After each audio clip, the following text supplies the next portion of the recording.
Una buona serata a tutti i nostri telespettatori, ben ritrovati, benvenuti anche questo venerdì nello studio di TV7 Match. Buonasera Ermanno. Buonasera Tullio. Allora, questa sera abbiamo diversi temi abbastanza importanti. Diciamo che il più importante è che in ordine di priorità abbiamo messo Venezia.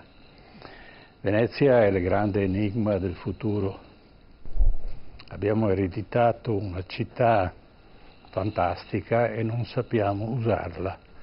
Allora c'è qualcuno che dal fango ha tirato su un patrimonio e gli eredi non sanno come gestirla, salvo fare entrare 35 milioni di turisti all'anno che consumano il pavimento di Venezia, ma che lasciano poco a Venezia. Venezia è nata con altri meccanismi economici, perché spesso si parla di storia e di cultura e si dimentica l'economia.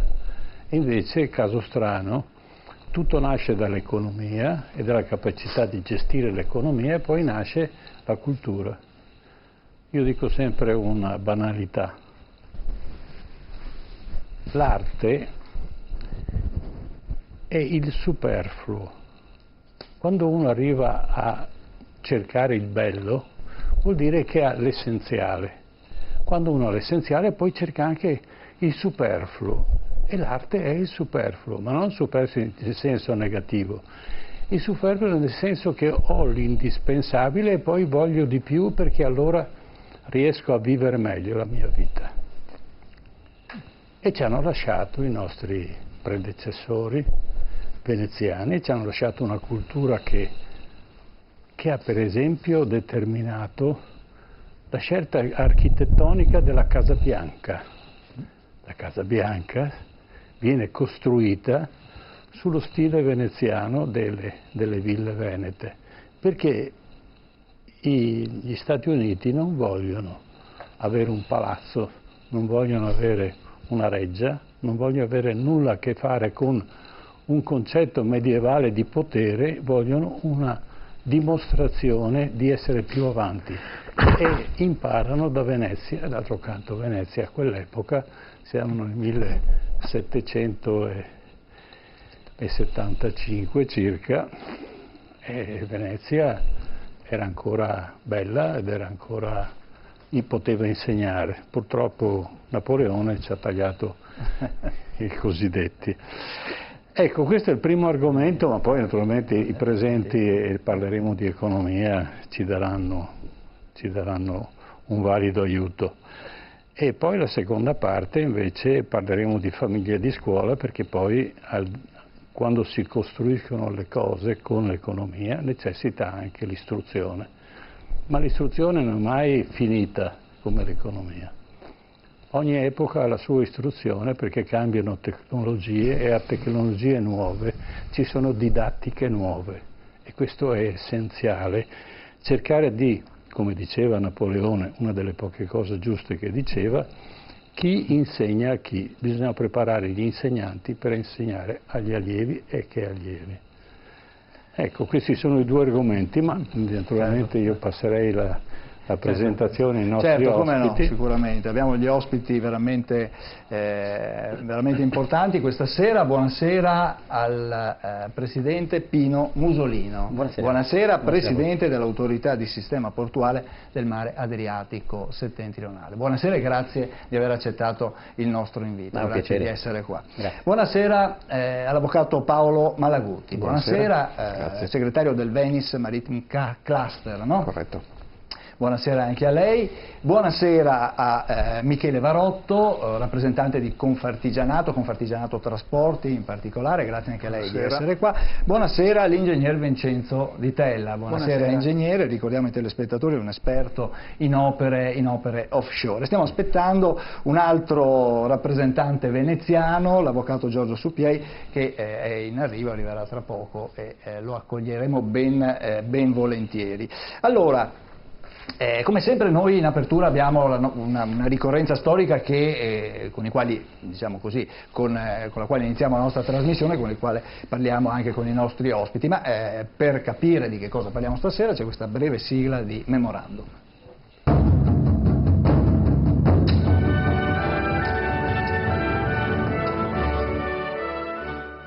Memorandum.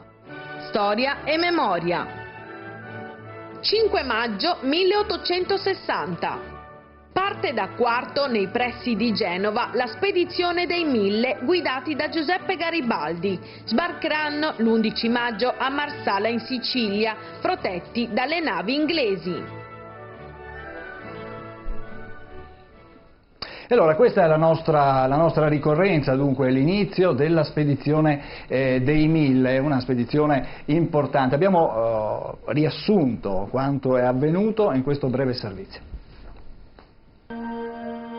Nella notte del 5 maggio del 1860, 2 piroscafi, il Piemonte e il Lombardo, salpano da Quarto, presso Genova. A bordo si trovano 1 migliaio di volontari, la metà di origine lombarda, sotto il comando di Giuseppe Garibaldi. È l'inizio della spedizione dei 1000, uno degli episodi più importanti del risorgimento italiano. Scopo della spedizione è sostenere le rivolte già scoppiate in Sicilia e capovolgere così il governo borbonico. Dopo alcune soste, l'11 maggio, i 1000 sbarcarono a Marsala e a loro si uniscono alcune centinaia di picciotti.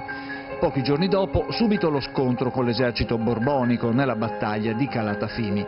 Nonostante l'inferiorità numerica, le camicie rosse di Garibaldi hanno il sopravvento, aprendo così la strada per Palermo. Garibaldi si autoproclama dittatore della Sicilia per conto di Vittorio Emanuele, re d'Italia, ed entra nel capoluogo siciliano. Grazie al contributo dei volontari meridionali e allo sbarco di altre spedizioni garibaldine, il gruppo dei 1000 cresce di numero, andando a creare l'esercito meridionale che, sempre sotto la guida di Garibaldi, in poche settimane conquista l'isola e si muove verso nord alla volta di Napoli.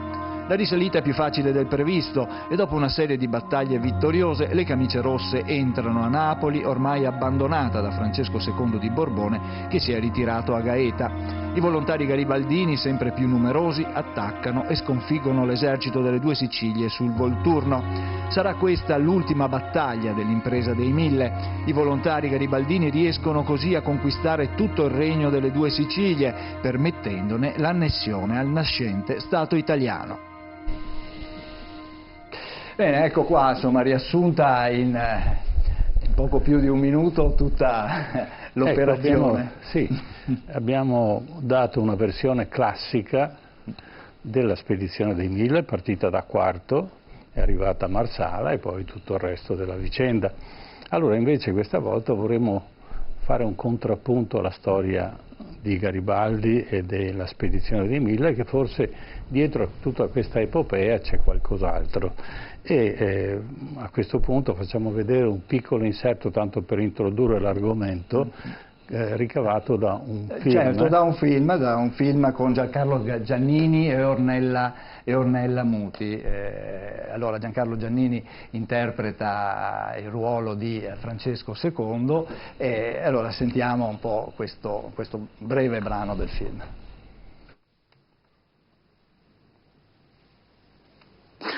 Avevo il reame più bello del mondo, l'ho buttato via. L'hai perduto? No, io l'ho proprio buttato, Sofì. Ma come? Garibaldi sbarca in Sicilia con 1000 disperati. Io dispongo dell'isola di 20.000 uomini. Se voglio lo faccio a pezzi in 10 minuti. E invece no, gli mando contro il generale Landi, che è stato corrotto e piglia i soldi dai piemontesi. E tu lo sapevi? E se non lo sapevo, ti credi che glielo mandavo? O tenevo in carica il generale Lanza, che invece di sparare sui garibaldini si mette a cannoneggiare Palermo, di modo che i cittadini si ribellano contro di lui. Ma se non era per me, Garibaldi, chi lo conosceva? Sono io che l'ho inventato. Io che l'ho fatto diventare una leggenda. Quant'era stupido mio padre. Un bambino davanti a uno spettacolo come questo non diventa mai uomo. Anzi, non cresce più. Invece pensa, Sofì, pensa se al momento giusto io avessi avuto il coraggio di impiccare una decina di generali e di ministri. Oggi, per la grazia di Dio e per la felicità dei popoli meridionali, il bel regno delle 2 Sicilie si starebbe ancora. E se l'avessimo fatta noi l'Italia, dal sud al nord, ci pensi? Come sarebbe stata? Ecco, questa è diciamo un breve brano del film Orè appunto con Giancarlo Giannini e Ornella Muti, al quale appunto Giannini, che interpreta Francesco II, mette a nudo un pochino quella che è stata come è andata dopo lo sbarco. Il presidente Musolino, no? Parla i piemontesi che pagavano il generale che poi a Calatafimi appunto viene sconfitto, no? Beh, poi noi abbiamo una narrazione che è quella solita, la fanno i vincitori, quindi non i vinti. Noi abbiamo un racconto che è quello, diciamo, del Risorgimento, che è quello sabaudo, e quindi in qualche modo per molti decenni abbiamo assorbito la scuola con i sussidiari, con i testi, principalmente quello. Quello che mi ha sempre colpito, se vuole, del Regno delle Due Sicilie è che al momento della sua scomparsa in realtà era un regno scientificamente avanzatissimo, tecnologicamente avanzatissimo, la prima ferrovia in assoluto che funzionava, no? Noi poi parleremo dopo di porti, di connessioni, di intermodalità. La prima ferrovia funzionante sotto il profilo commerciale era lì, c'erano un fior di ricercatori, c'era un ferventissimo milieu culturale e quindi insomma era abbastanza diverso da quel regno decadente, burocratico, no? Si dice borbonico in senso negativo. In realtà era un regno che, lo dicono gli storici attuali senza pregiudizi, era un regno che poteva dare molto, che avrebbe potuto dare molto e che effettivamente non lo sapremo mai, ma era un pezzo importante ed è stato un pezzo importante della storia anche di chi oggi si dichiara e si dice italiano, come tutti noi. Certo, su Pieri, Garibaldi è una figura appunto che viene descritta quasi mitica, diciamo così, no? Ma è stato veramente così? I veneziani, alcuni lo inneggiano e alcuni invece non sono così favorevoli perché gli attribuiscono la responsabilità dell'unità d'Italia, in realtà non ce l'ha lui ma è una responsabilità Sabaudo, che a Venezia ha avuto e ha qualche detrattore, nel senso che dice forse con la Repubblica Veneta stavamo meglio. Certo è che quello che ha detto Musolino è assolutamente vero, il meridione d'Italia era un posto straordinario, Napoli e Palermo, due grandissime capitali, hanno sofferto purtroppo di una storia che al centro del Mediterraneo li ha visti continuamente terra di conquista e di invasioni dal Rinascimento in poi, e quindi questo ha comportato un po' di problematiche, ma certamente civilissimi. Insomma, se tu vuoi essere un italiano vero devi avere un nonno, un bisnonno, un trisnonno siciliano, perché se no anche da veneto, da veneziano, se non ce l'hai non hai il sangue completo. Certo.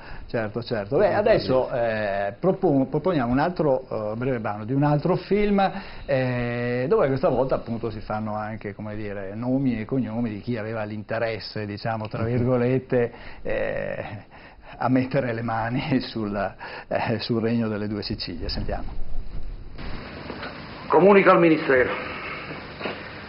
Oggi venerdì 11 maggio all'1 dopo mezzogiorno Garibaldi è sbarcato a Marsala. Quello Don Peppino tiene le mani pulite, è soltanto un sipario. Dietro dobbiamo cercare i veri filibustieri, e sono tutte le potenze occidentali, a cominciare dall'Inghilterra, per finire il Piemonte. Quelli tutti insieme hanno decretato la fine dei Borboni di Napoli, ve lo dico io. Ecco qua, allora questa influenza dell'Inghilterra, Malaguti. Sì, c'è da dire, fare un passaggio. Come ha detto giustamente prima il Presidente Musolino, noi abbiamo in qualche modo sempre studiato il periodo secondo la classica diciamo, formazione scolastica. Per l'Unità d'Italia, per il 150enario, qualche anno fa, sono nati numerosi libri sul Risorgimento, che in qualche modo hanno dato anche una visione un attimo più approfondita. La figura di Garibaldi è una figura molto molto complessa, io non mi permetto, essendo un professore, di in nessun modo riuscire a avere intento di poterla descrivere, però sicuramente è una di quelle figure emblematiche del Risorgimento senza la quale non ci sarebbe potuta essere l'Unità d'Italia. Sono stati poi fatti molti scritti anche sull'attività di Garibaldi e proprio sulle modalità con le quali poi si è realizzato lo sbarco dei 1000. Sicuramente se non ci fosse stato l'interessamento della Marina inglese, sicuramente ci sarebbero state molte difficoltà alla realizzazione, non tanto per una questione di natura logistica, perché comunque Garibaldi, l'eroe dei due mondi, diciamo, aveva una certa esperienza dal punto di vista diciamo, dell'attività di guerriglia e quant'altro, se potessimo in qualche modo permetterlo. Ma dal punto di vista del finanziamento, cioè gran parte, a parte il combattimento vero e proprio di Volturno, dove ci fu tra l'altro anche l'impiego di truppe piemontesi, se non mi sbaglio, no? Sì. Ma cioè, gran parte del passaggio delle truppe del Regno Borbonico avvenne anche tramite il pagamento, corruzione e quant'altro, questo grazie anche al finanziamento dell'Inghilterra. Poi chiaramente c'è da dire anche, spezzare anche una lancia a favore del sistema. Nel Risorgimento non si sapeva dove si sarebbe arrivati con l'unità d'Italia. Garibaldi nasce fortemente antimonarchico, anticlericale, però poi accetta anche lui la monarchia sabauda come, seppur liberale, però come, diciamo, in qualche modo punto di arrivo, quindi si fa veramente fatica, no, in qualche modo a delineare. Sicuramente se non ci fosse stato l'ingerenza degli inglesi e poi chiaramente delle truppe anche sabaude, sì, probabilmente si sarebbe arrivati ugualmente a Roma, ma con molte più difficoltà. Insomma, questo. Michele Varotto. Infatti si sta guardando su Garibaldi, su quella parte del Risorgimento, e guardando le guerre, le rivoluzioni, sicuramente, come si dice, bisogna guardare anche la parte economica, e quindi se si guarda gli studiosi economici, io sono andato a leggere perché sicuramente ho una memoria di scuola, però ho cercato di guardare una parte diversa della solita storia che conosciamo, e vari studiosi danno anche varie interpretazioni economiche. Parliamo degli inglesi che hanno appoggiato, perché si parlava che la Sicilia c'erano miniere di zolfo che a quel tempo era l'uranio di adesso come capacità di soldi. Poi si legge che c'erano grosse famiglie europee di banchieri che hanno finanziato sia il Piemonte e sia i Borboni. Adesso c'è l'FMI, una volta c'erano le famiglie di banchieri che finanziavano, e quindi chi dice che il regno delle due Sicilie aveva tanto argento, oro, aveva tanto patrimonio, però aveva avuto tanti prestiti di soldi per costruire dal 1830 i treni, i teatri, di fare una crescita, ma si è trovato dopo 30-40 anni con un debito pubblico che cresceva.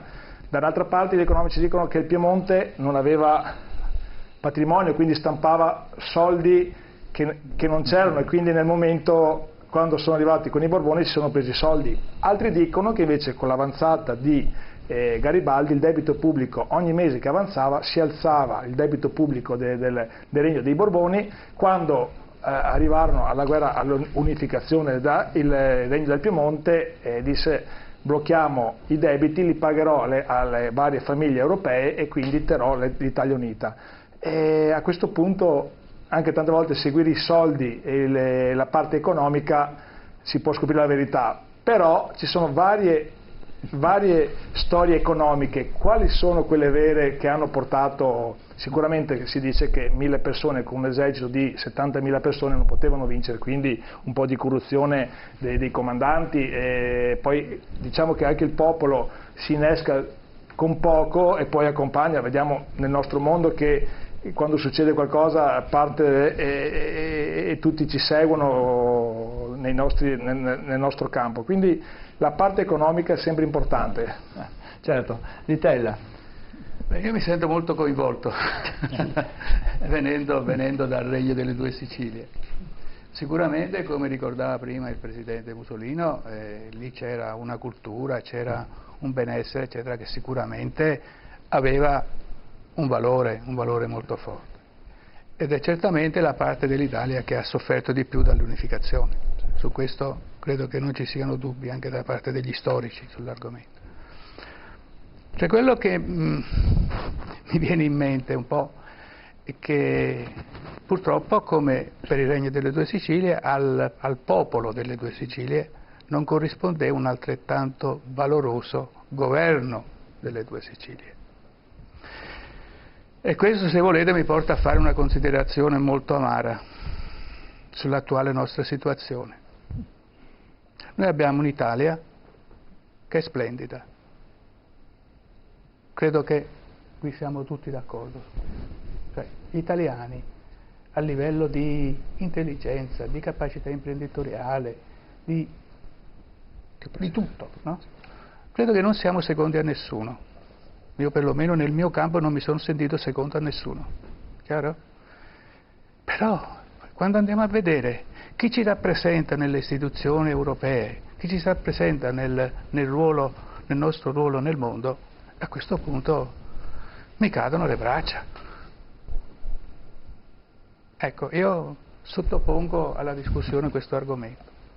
Cioè vedo un parallelismo molto forte. Sì, colgo l'occasione per fare alcuni commenti. Giustamente non è quello che facciamo, ma chi gestisce il potere.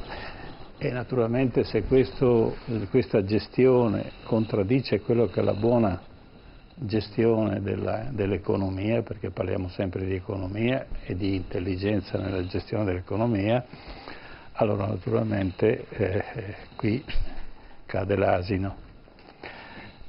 Ma io volevo fare un esempio di Quarto. Allora, i garibaldini partono da Quarto e vorrei calare la storia in aneddoti, perché spesso si vola molto alti e non si riesce a individuare i dettagli. È come andare su un satellite, difficilmente riesco a capire cos'è Venezia o cos'è New York. La vedo dall'alto, questo è il pianeta, eccetera. E allora i garibaldini che partono da Quarto sono totalmente disarmati, e sono 1056 circa, uno più, uno meno.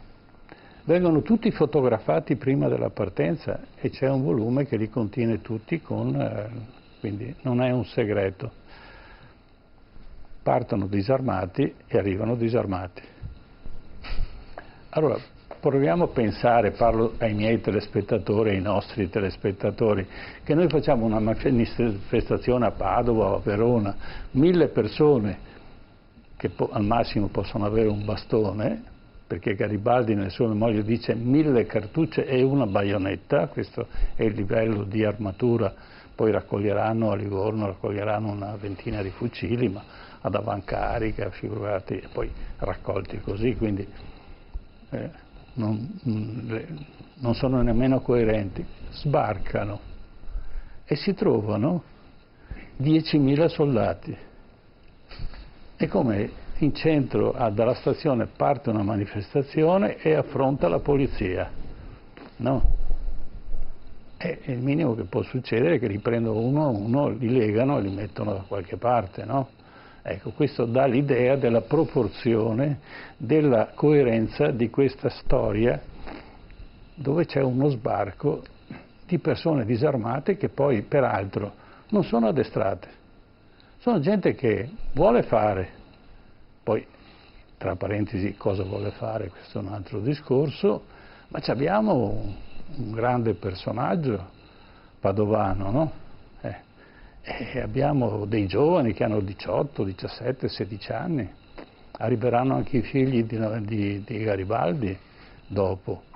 E quindi abbiamo una situazione e dall'altra parte abbiamo gente armata e attrezzata a fare la guerra. E quindi non si capisce questa cosa, non si giustifica. E questi riescono ad arrivare fino a Palermo e a vincere le battaglie. Allora quello che diceva nell'inserto che abbiamo fatto vedere prima, dice c'è un generale che ci ha tradito. È Ferdinando Lanza. E questo è stato comprato di sana pianta. E gli inglesi anticipano l'investitura. L'investimento che faranno sarà poi ricompensati andando in banca, certo, ovviamente borbonica, e ripagandosi lautamente di quello che è stato diciamo investito in questa operazione. Ma perché è così interessante il Regno delle Due Sicilie? Allora ci sono due tendenze. L'Austria ne resta fuori. L'Austria è certa del Regno delle Due Sicilie perché ci ha messo dentro due persone importanti, la moglie di Ferdinando II, che è il papà di Francesco II, seconda moglie, e la moglie di Francesco II, che è Maria Sofia, la sorella di Sisi, l'imperatrice. Quindi stiamo tranquilli, comandiamo noi. Se c'è bisogno di qualcosa, lo zolfo, non hanno il diritto di scavare, però hanno il diritto di comprarlo direttamente. Quindi sono abbastanza tranquilli, non hanno voglia di fare grandi guerre. Dall'altra parte abbiamo Francia e Inghilterra che vogliono tenere un punto strategico. Intanto i porti marittimi, 5 porti più importanti: Taranto, Napoli, Catania, Palermo, Trapani, no? E poi tutti gli altri porti più piccoli, e questi tengono sotto scacco tutto il Mediterraneo. E dall'altra parte abbiamo anche la coltivazione del vino. Gli inglesi hanno investito capitali per coltivare il vino, non vogliono comprarlo dai francesi, il vino siciliano è migliore, e non vogliono arricchire la Francia perché sono competitor in questo senso. E allora poi c'è ovviamente lo zolfo, che è zolfo puro al 95%, quindi lo tiro fuori, è già pronto ed è partita la chimica, quindi la coltivazione delle viti, la coltivazione dell'agricoltura necessita, hanno scoperto che lo zolfo e il rame sono fondamentali per poter difendere l'agricoltura. E questo interesse, ma nessuno si muove, nessuno vuole muoversi perché hanno già preso una batosta, hanno già fatto la guerra di Crimea, 1854, hanno fatto un disastro e nessuno ha vinto, no? Tutti contro tutti. E quindi dice, questa volta non facciamo nient'altro. E allora mandano avanti quello che sarà poi, diciamo, un investimento che darà un senso anche al futuro, cioè un personaggio a cui dare tutte le colpe di questo conflitto, ma nessuno invece se le assume direttamente. E abbiamo 2 accordi. L'accordo con gli inglesi, da parte di Vittorio Emanuele II, e gli accordi di Plombières, di Cavour, che tra di loro si combattono, no?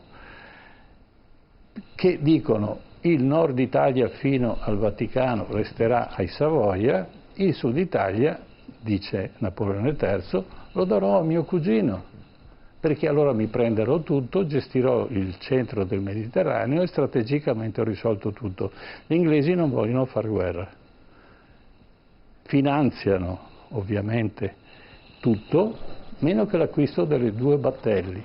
I 2 battelli vengono comprati da Vittorio Emanuele II, con delle cambiali, perché non ha nemmeno i soldi per comprare i battelli Lombardo e Piemonte.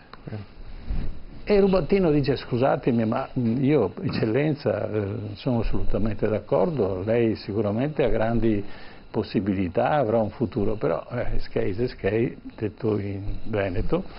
E quindi Vittorio Emanuele II firma la cambiali e vengono venduti provvisoriamente, perché dice poi le restituiremo.